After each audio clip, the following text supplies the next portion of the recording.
Right. It's been about 4 months since the shooting in Newtown, and the United States Senate is just about to begin its first serious debate over new federal gun legislation.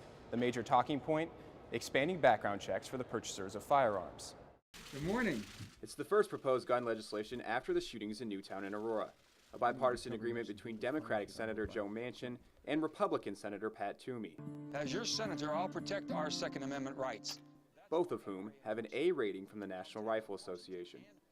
The Toomey-Manchin compromise would expand background checks to include gun shows and internet sales, stopping just short of imposing checks for private transactions.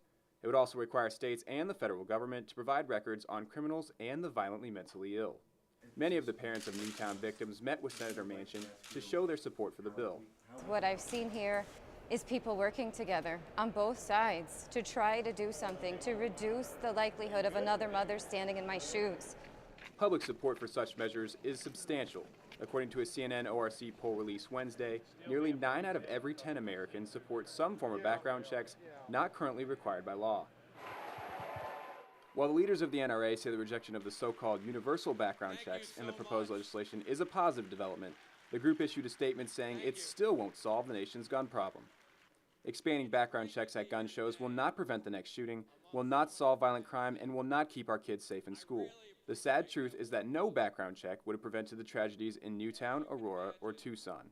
But with overwhelming public support and a new bipartisan effort from some members of Congress, President Obama has challenged lawmakers to pass comprehensive gun reform, including background checks.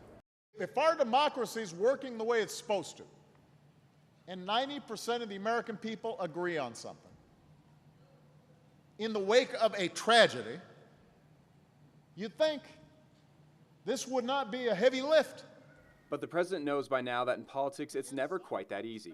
A group of GOP senators, including 2016 presidential hopeful Rand Paul, attempted a filibuster Thursday to prevent the new bill from reaching the floor. The motion is agreed to.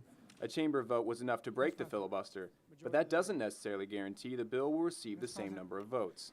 There are a number of my Republican colleagues who have expressed some interest. Many of them are looking carefully at the legislation, but I don't know in the end how many will support it. Expect the Senate to debate this for about 2 weeks. That will give both parties time to weigh in. The prospects of this bill are still unknown. John O'Connor, Capitol Hill.